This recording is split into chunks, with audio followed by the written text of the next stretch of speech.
As Tiffany said, I work for the Historic Preservation Division. We're located in Stockbridge, Georgia. I have left some reflections newsletters out front, as well as one particular copy at each of your tables, a particular issue that we did last fall that focused on some of the Civil War champions in Americus and around the state. So the one on the table, if you don't mind sharing that, sorry I didn't have enough for everyone. But I definitely bring greetings from Dr. Dave Crass, who is our Deputy SHPO, in the long term is the State Historic Preservation Officer, and my colleagues at HPD. And I'm excited to be here to share with you quickly some of the history lessons that I've learned as I've traveled throughout the state the last year and a half, and some of the legends, living legends, that I've been able to meet and speak with as I've been endeavoring to learn more about Georgia's history, and more importantly about the wonderful contributions that African Americans have made to improving life here for all of us. If I may borrow a quote from the history writers at the Khan Academy, USA, the civil rights movement did not suddenly appear out of nowhere in the 20th century. Efforts to improve the quality of life for African Americans is as old as the United States itself.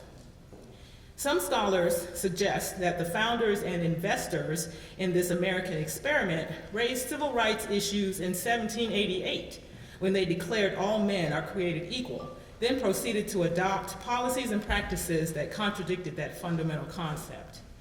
Others assert that the civil rights movement began in 1866 with the passage of the Civil Rights Act after the Civil War, which defined citizenship and intended to provide and protect the civil rights of persons of African descent born in or brought to the United States. Or in 1868 with the ratification of the 14th Amendment, which extended citizenship rights and equal protection to blacks, finally making us Americans.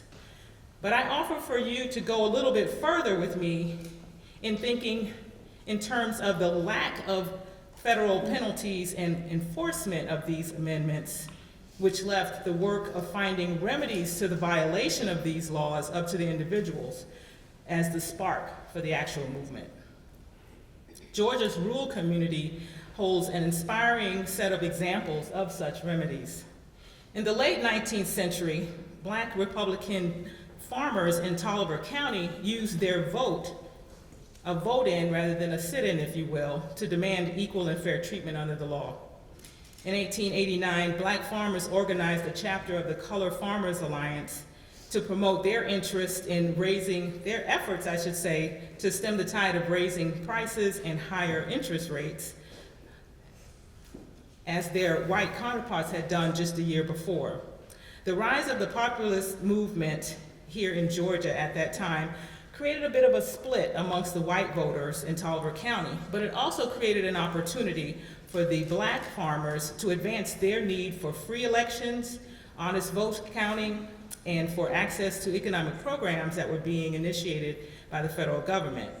So in 1892, in those elections, those Black Republican farmers backed the Populist Party, enabling the new party to sweep elections there and enabling them a chance to have their concerns heard in state and local government. This demonstration of political power by the Black farmers of Toliver County improved political access for them over the next 3 years. The Black farmers of Darien in McIntosh County also formed a farmers alliance in 1892, according to the Darien Timber Gazette. And they are credited with influencing the farmers and fishermen on Sapelo Island. The Farmers Alliance Hall still stands in Hog Hammock on Sapelo as proof of this effort to move forward to gain political equity and economic empowerment. Toliver County, last but not least, is home to the only known civil rights freedom school here in Georgia. And Toliver County was the site of many nonviolent protests and demonstrations in support of integration and better opportunities for local children in the 1960s. As we move forward to the mid to late 20th century and the modern civil rights movement, I would be remiss if I did not point to the economic goals of the civil rights movement and to the leadership that arose out of rural communities here in Georgia and in the South to meet that goal. The tragic murder of Hosea Miller on March the 15th, 1965, sparked the Baker County movement and cemented his family's commitment to achieving civil rights and human rights in Baker County, Georgia. Mr. Miller and his young wife, Grace Hall Miller, were some of the first Black residents in Baker County to register to vote. Their children were among some of the first Black children to help to integrate the schools there in Baker County. And because of her children's experience, Grace Hall Miller dedicated much of her life to improving education in Baker County. She was the first Black person ever elected to office in Baker County when she won a seat on the county school board in 1976. She served through 2013. The Miller's oldest child, Shirley Miller, as we know her, Shirley Sherrod, committed her life to organizing the farmers in Baker County and also was an early participant in SNCC there in that particular region, the Student Nonviolent Coordinating Committee. Ms. Sherrod and her husband Charles and other leaders founded the Southwest Georgia Project for Community Education in 1967 in order to promote social justice through education and economic opportunity. This particular nonprofit, headquartered in Albany, continues to serve rural communities in 13 counties and in addressing civil rights, economic disparity, and the loss of land facing Black farmers. The Sherrods also founded the New Communities, a collective farm and advocacy organization in 1969. At nearly 6,000 acres, the New Community is recognized as one of the first community land trust organizations in the United States and was founded right here in Georgia. This nonprofit continues to initiate discussions around race, equality, economic disparity, and opportunities needed for small farmers. To the east here in Georgia, in Greene County, Black farmers such as the Adams family of Greene County work to support directly civil rights efforts around the state and beyond. Willie Easter Adams, a fourth-generation farmer and social entrepreneur, still lives on his grandfather's land on Jim Adams Road. Jim Adams acquired 60 acres of land in 1938 as a part of the Delano Roosevelt New Deal loan programs that were run by the Farm Security Administration. Prior to that, his great-grandfather owned land in Greene County in 1901 when many Black farmers were sharecroppers or tenant farmers. As the civil rights movement gained momentum, in Georgia's rural communities, Mr. Adams said that his family was one of several that contributed bailout money for student demonstrators and marchers in the 1960s.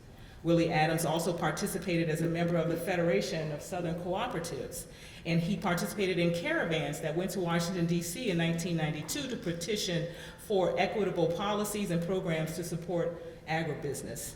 He says that he was among the 641 Black farmers who filed suit in August of 1997 against the United States Department of Agriculture for discrimination against them in the provision of farm loans from 1983 to 1997. The Black farmers won that suit in 2010 and making them eligible for a settlement of $1.25 billion, at that time making it the largest civil rights settlement in history. Today, Mr. Adams continues to grow food on his family farm, and he will be launching a farm-to-table venture with his cousin in Atlanta. The ribbon cutting is on the 21st of this month on Bolton Road.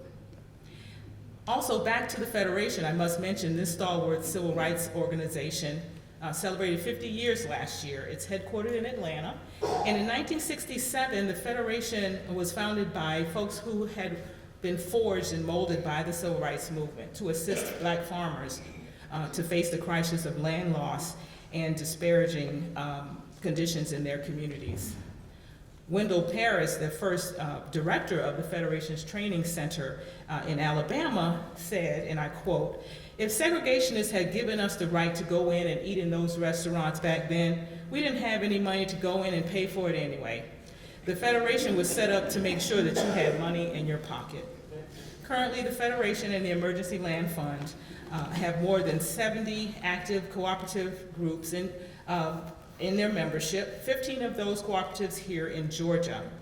One of the founding cooperatives of this federation is in Harris County, Georgia. And that they're now known as the West Georgia Farmers Co-op. They were founded in 1966 in Hamilton, Georgia.